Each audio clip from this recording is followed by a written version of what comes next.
We don't have a future. And I think addiction could destroy Africa's future. Because right now, anybody call like me Africa, we have a young, youthful population. Africa is the future. Not if the trend is going from Mekani, because substance abuse is higher in the Gambia. Addiction is definitely higher in the Gambia. Gambia still doesn't have like a treatment center that is accessible. The closest one is in Senegal. So once again, Suneke and Nityange Setanli, and the most families, they're fighting this battle alone because they don't have safe spaces to go for their young people to seek treatment. Because we also don't have established support groups, right?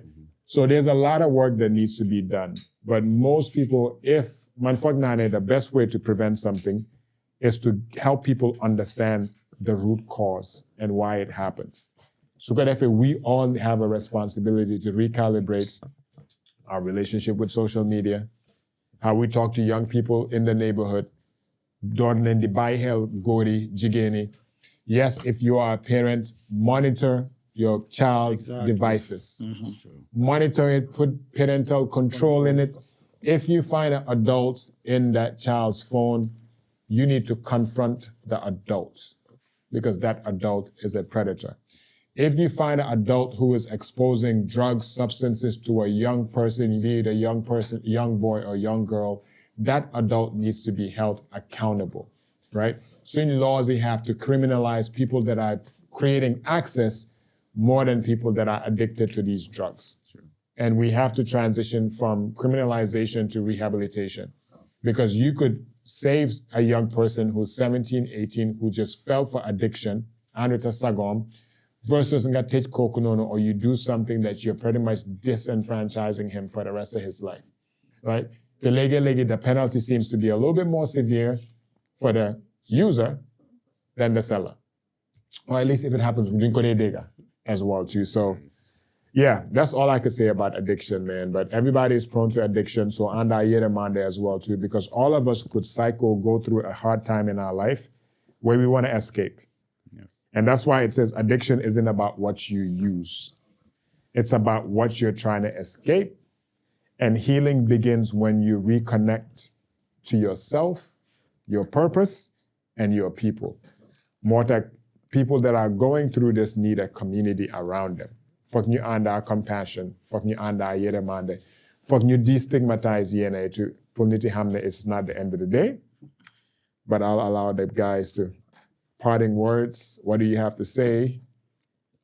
Yeah, whatever you want to do. Bakemo. Be okay, mandinka kain. Very little. Baraka bake dok.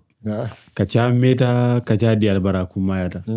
Denim bita doron ba fula mole ko komin tarra ka fo nyame rek ntal mo hadama de ngollati na kacha anka ke pour kamol kala mutandi ani kamol ya doron pour mo mol de mala no nyame amanke ko na kacha la pour kamol tinya mba fala la mol ya ko ya baraka bake bari denim bita doron mba fala na keba enteri ma Ibrahima Ba mi an ko abonon kan fi loptano to right now aba Holland ka fa ko baraka bake ni la multi mi an ko dewe ada mo fulol mi an ko dewe health advocate e ka diamu no mo de bari bi ala en telephone an dima an telephone an bela do ko ke ka bari hani bi fan kunu fotata maka fanyo kalo min ke kalba kata kan bake I think we need that in Gambia. Can you encourage i danta non damen do ya ka fuje ni tam on treje do ya ke kachanyen kuma ata bake anun left telephone ka continue kake ba fala mol be ko ya barka bake Dr. Amar yow dañ la wara clone yow da nga wara ubbi school pour jangal xalé Indeed. No, because on what? Did it? No, did it. He's a 30-year-old virgin who doesn't drink, he doesn't smoke, all he does is sleep and pray. Omar should open a training camp for young people. Indeed, to be honest. Because I don't think Omar has an addictive personality. He's not going to be vouch for anybody in the young. Man is Tulumwa. Man from the Omar what he says. No, mom hamna sa. Right? Mom sa hamna sa. Why I'm not preacher say action imam then they want to do as I say. Don't do as I do. Right? Why Luma mean more if we look at the blueprint of a young man, if we could get all young men to be 30-year-old virgins who don't smoke, who don't drink, Gambia will be a productive society. Indeed. Because Jamba Deganga. We become the TVL guy. Why I'm not saying that? Let's put that again. You will have the whole world to answer to. Okay, dog man, okay. Bas bobu lay xaar nak. Why ni kon fogg na nit dara génn na. right now. su nit bëggoon a yaa sa carte bi génn na. No, dog man nag. dara suma carte kenn mënu ko yaa. no but addiction dégg xale ndaw yi lan dañu war a dellu si yàlla. No, tey topic bi dog am na solo. Dama jàpp ne war nañ delluwaat si yàlla but laal nañ fi lu am solo serotonin pour nga am that spiritual connection to God also contributes a lot. Moo tax benn time waxoon nañ about stress maa ngi wax ne pour facteurs yi bëri na yeneen ni dafa nekk comme environment mbala spiritual.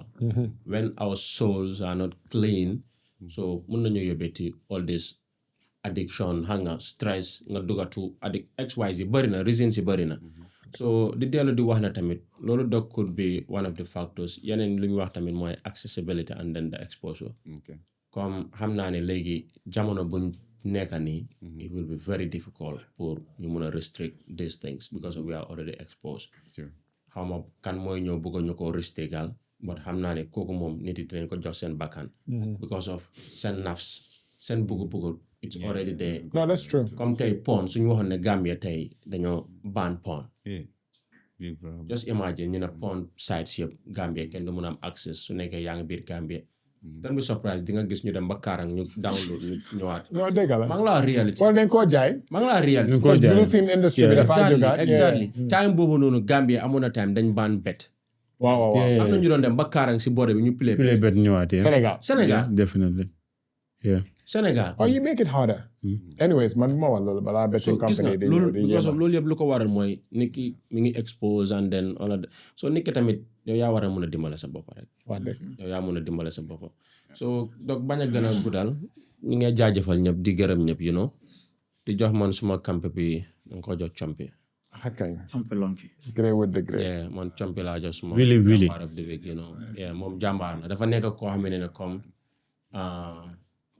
dafa nekkul di dawut comme ñu ne jàmbaar dawut dafa uti doole so lépp lu moo dunda ñoo ne ko mu siyaa ko ak nit ñi te man loolu laa foog ne ñun ñëpp loolu lañu war a def lépp looy dunda kaa yi nga siyaa ko am na ñoo xam ne ñi ngi out there comme bëggoon nañ def ñun lu ñoo def ni bot ñi ngi feel nit ku leen jooj su ma génnee dinañ wax ne saay moom ni XYZ ak fële na le bot compi yow loo def yombut ne di ko def you know so man moom yow real jàmbaar la thanks man bro. Ibrahima. waaw jërëjëf Doc tey waxtaan bi am na solo lool. boy kan jiwee ñaari interesting na trop kii moom bula di wax ne feel naa ne ñu bari jàng nañ si topic bi tey because addiction nekk na loo xam ne mun naa ne su nekkul every kër waaye every ñetti kër bu nekk am na benn bi nga xam ne laal na fa te maa ngi challenge society bi ak parents yi ñu involve xam nga ñu gën a bàyyante xel fii ku nekk soo ko xoolee du ñàkk di nga gis ne kii am na lu moo go through so buñ ko jos bàyyi noonu rek am na ñi nga xam ne ñu ngi si mbedd bi tey ñu leen xam dañ de wane fii la nekkoon di tuude di jaay doflu so amoon help time boobu xëy na du doon aaga fii so society bi neen involve in that ñu dimbale wante après parents yi ñuy bàyyi xel seen xale yi comme lu ma ko waxee rek léegi accessibility bi dafa yomba trop gars yi mun nañu am access to internet xale bu nekk am na néegi boppam am na gadget si boppam mun na koo use anyway nu mu ko bëggee without no parental control and then with the drug also accessibility bi xam naa ne ñu ngi try pour tighten security when it comes to that waaye na gars yi gën a gën koo tighten su ko defee gën a save society bi because of xale yi léegi youth si the more ñu nekk di use drugs then suñ future bi ana fan la moo dem. But is it tight enough? No, not tight enough actually. Not tight enough. Are people actually being punished as people ñu nekk di destroy suñ future bi? No. Gambia. Punish bi tur bi la rek donc dañoo jàpp nit less than 2 weeks ñu bàyyi ko. Yeah, but and that's the thing though, because I think really we're taking this. You get a serious law. Yeah. Very. Right? Because people fuck now that sometimes they make decisions, they remove from the reality of what Luneka happen. And with young people, you always keep playing with a ticking time bomb until it explodes.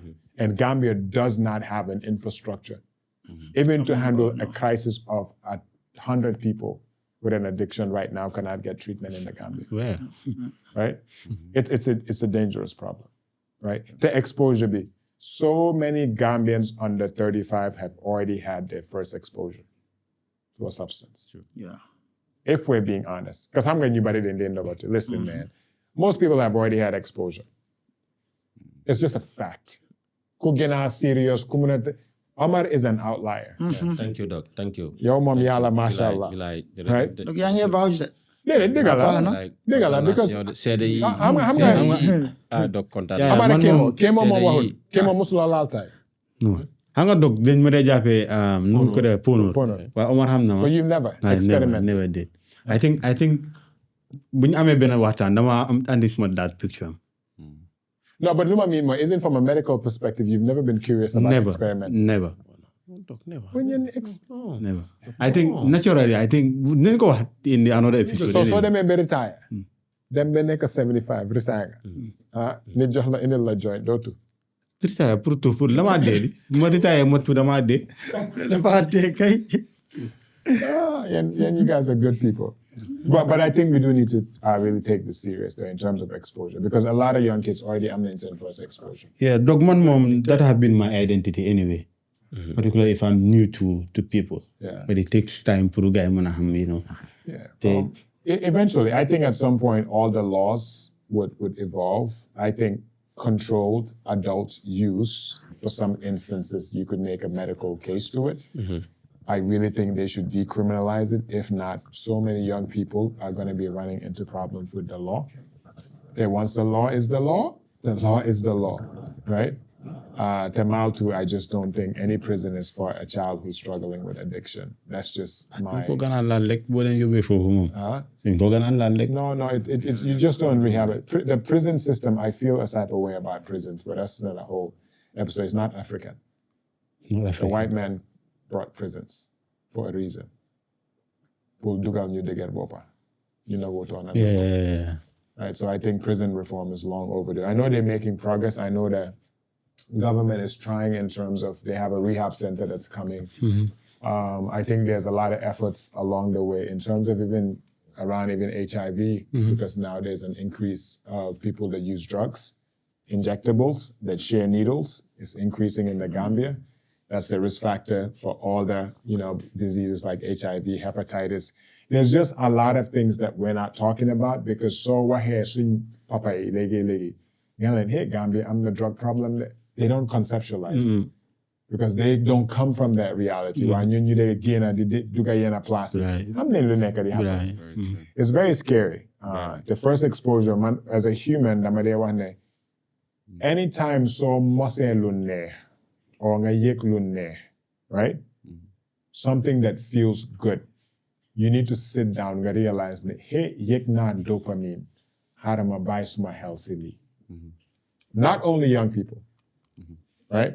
Anytime you do something, nga yek lunne, or you feel rewarded, or you feel extremely happy, hamel ne loy yek dopamine la, te dang ko wara buy hell. So you approach it with caution. If not, that in itself can be addictive. Even in our relationships, you could be addicted to the comfort that somebody gives you, where you become over-attached to an individual to an individual. Wow. Because they're giving you something where you start getting anxious. So a lot of people that even have an anxious attachment style, and it's not healthy because you never want somebody to be addicted to you as well, right? William, parting words? Yeah, one thing I want to tell them is like, one thing they taught me is train up a child in the way she'll grow. So when they grow, they will not depart from it. You know, the thing that made me to be resilient or to stand here like fully myself is where I'm from and what they indebted in me. So that is very vital. Like parents nowadays,